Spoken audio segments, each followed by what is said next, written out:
Alright, you guys, welcome back to the channel. We're here for some more Dragon Ball Sparking Zero speculation. As we all know, the VGEM scans are going to be dropping relatively soon, most likely in the next couple of days, the 16th or even the 17th of May. So stay tuned to the channel because as soon as they drop, I'll be sure to let you guys know as soon as humanly possible. So without further ado, make sure to drop a like on today's video and let's hop straight into it. Basically, I just wanted to create one last video dedicating it to the upcoming VGEM scans to get you guys' final predictions, thoughts, and just speculation in general. What do you guys think the next theme is going to be? Also, comment down below the series of characters that are going to be included. Me, personally, I think it would be a great time to get a little bit more information about the game itself. The reason why I say that is because going over here to the official Dragon Ball site, they did say that things are really heating up for Dragon Ball Sparking Zero with new info dropping every month. When I read this, in my personal opinion, I take this more than just character reveals. However, don't get me wrong, if we do just get more character reveals, then that's great, so be it. It's still going to be an epic time. So maybe a bit more details about the core mechanics, the story mode. How is the story going to be like? Something similar to Tenkaichi 3 with the different sagas, or maybe something similar to Budokai Tenkaichi 2 with the open world aspect. It's not necessarily open world, but you guys know what I mean. I would like to get a bit more information about the game modes. Are we going to be getting the 5 versus 5 player mechanic back? Or, you know, what else? The world tournament stages, since this is heavily dedicated to Dragon Ball Super, I think a Tournament Power tournament mode would be pretty epic as well. But not only that, how is the online going to be like? Maybe talk a little bit about the netcode. Now, of course, all that will drop when the time is right, when they're ready. But going back to this, it just leads me to believe that we're going to be getting more than character reveals. But not only this, yesterday I did cover this. I made an entire video, but the IMDA, also known as the Infocom Media Development Authority, went ahead and teased, or leaked, I guess you could say, the year release for Sparking Zero. Now, to be fair, this could be a placeholder, but I don't think so, because this is literally what they do. They cover / rate media over in Singapore, video games, films, movies, same thing, or, you know, stuff in that regards. I mean, at the same time, a lot of us even speculated that this game could be dropping late 2024, just because taking a look at the previous Tenkaichi titles, Tenkaichi 1, 2, 3, also known as Sparking, Sparking Neo, and Sparking Meteor, all three of those dropped during October. Whether it was early October or late October, doesn't necessarily matter. They were developed by Spike, and the Raging Blast series, also developed by Spike. Those games, 2 of them to be exact, dropped in, I believe, November. So it just makes a little bit of sense to me to get Sparking Zero at least in the 4th quarter of 2024, whether it's October or November.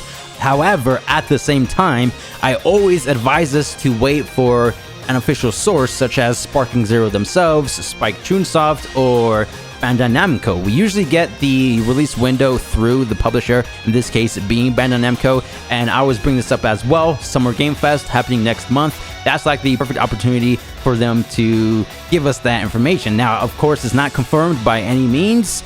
It's just, you know, like the biggest gaming events throughout the year, so it makes a lot of sense to me. Now, going over here, we do have all 3 themes of the Sparking Zero trailers / VGEM scans. Again, usually we get the VGEM scans, then the trailers, same thing. They share the same content. Anyway, the first one was Goku vs. Vegeta Rivals, a second one Power vs. Speed, and the third one Master and Apprentice. Sound off in the comments down below what you guys think the 4th one is going to be. Some popular ones I've been seeing, maybe a Tournament Power theme, unveiling some more Dragon Ball Super characters, like maybe the rest of Bergamo's squad, Bezel and Lavender, as well as the Universe 2 warriors. Since we got Kanza, I think it makes sense for them to reveal Ribrianne and Rosie. Maybe some more Pride Troopers, but we do already have the main 3, Jiren, Topo, and Dispo. But getting their transformations, Hakaishin mode and full power would be epic as well. But, you know, just more of the popular Tournament Power theme characters. Also, another popular one is a fusion theme, you know, Kefla, or she could be part of the Tournament of Power, but I think saving her for, you know, a specific fusion would make a little bit more sense. Vegito, Gogeta, Gotenks, the Z and Super counterparts as well. But I think a villain theme would be a really great one, just because we could be getting characters from Z, Super, and potentially announcing characters from Dragon Ball GT or even original Dragon Ball, right? We still haven't gotten anything in regards to those anime, which is absolutely crazy. Are they even going to be in the game? Who knows? Just because they've been confirming Z and Super. I mean, since this is a true sequel, a lot of us do believe that we are going to be getting the GT and OG Dragon Ball characters as well as Z villains, but we have to wait and see, right? We still have like 103 characters left that they have to announce. Anyway, the one that makes the most sense to me would be a villain trailer slash VJump scan, or it doesn't even have to be a 100% villain style. It could be like villains versus heroes. Now, the reason why I would like to see one of those is because if we take a look at the 61 characters confirmed so far, we barely have any villains. So let's actually go ahead and skim through this. The first one, we have Vegeta Z Scouter, Uzaru Vegeta, that's 2. Majin Vegeta, would you guys classify him as a villain? I mean, he's not a good guy. He's more of a bad guy. He literally destroyed one side of the entire world tournament stage. He even said a couple times that he wanted to go back to his old roots. So yeah, that's 3, at least my personal opinion. Moving forward, we have Piccolo. If this was OG Dragon Ball Piccolo, then yes, but this is Z Piccolo, I'm assuming, because going purely based off of his skill set, and plus they haven't even announced any OG Dragon Ball, so I'm not going to count this variation. Frieza Super, that's 4. Cell Perfect Form, that's 5. Majin Buu, 6. Android 18 from Z, 7. Of course, the Super variation is a good person. Bergamo, is Bergamo a villain? I know they were fighting to save their universe, so it makes sense. But before that, I believe the, Zeno tournament, didn't they like blind and poison Gohan? They have a very dirty fighting style, right? But I don't think they're necessarily villains. Could be entirely wrong on that. So let me know down below what you guys think. I don't think I'm going to be including them. But Nappa, that's what, 8. Berter, 9. Jace, 10. And I think that's about it.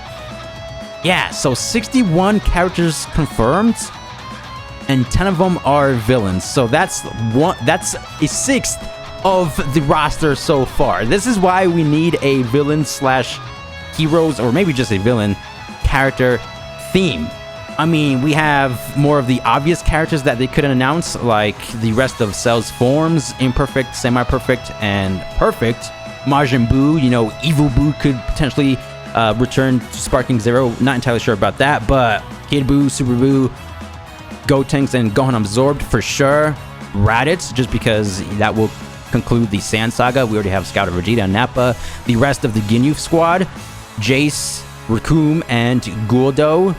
Who else? Yeah, again, more of the obvious characters, just different members or variants that we have confirmed. But now going back to this image that I made here, this is just a concept art. I went ahead and edited the original Final Form Frieza that was confirmed through the announcement trailer. Yeah, Golden Frieza from Dragon Ball Super. I would like to see more Super character announcements than the original Z. I mean, don't get me wrong, more Z characters would be great as well, but we already know most of the Z characters that are going to be in the game, somewhat. Just take a look at Budokai Tenkaichi 3, right? So I think it would be a bit more interesting to get more Super character announcements. The Z character announcements will still be hype. I'm not saying they wouldn't be. Future Trunks Saga, this is why I said it will make sense for a villain slash heroes, because we could be getting more of Trunks' transformations. Are we going to be getting a Super Saiyan 2 and Super Saiyan Rage? Obviously, base form is going to be a thing. I mean, I'm sure Rage is going to be in the game as well, but again, always good to get confirmation. However, Rose Goku Black himself. Now, we have this concept art edited by Bid Master. It looks extremely cool if you ask me. Imagine him making his debut. Is this not divine? Or whatever he says, I don't even know. But his base form transforming into Super Saiyan Rose. We might not get his Rose transformation in the same base Goku trailer, just because they usually divide all of that up, save for the respective themes, which is okay. But Zamasu, merge Zamasu, maybe even a blue Vegito. Yeah, I think a villains/heroes theme would be like the best bet. Just get more of both sides. Ooh, yeah, Z Broly could potentially be within a villain themed trailer, just because going back over here, we have Broly Super in parentheses, so that's, you know, kind of like the format they're following. Whenever we have a character in super parentheses, we're most likely going to be getting a Z variant. At least that's what it seems so far. Let me know down below in the comments what you guys think about all of this. I think the villains/heroes, or maybe just villains theme, makes the most sense. But if they decide to take a different route, I'm there for it. Does not necessarily match to me, because eventually at the end of the day, they're going to be unveiling every single character. We just have to be patient in that regards. It's a waiting game, pretty much. This is it from me today. Just pretty much wanted to give my final thoughts before the official VJump scans. I'm looking forward to it. Make sure to drop a like on today's video, and I'll see you guys in the next one. Peace!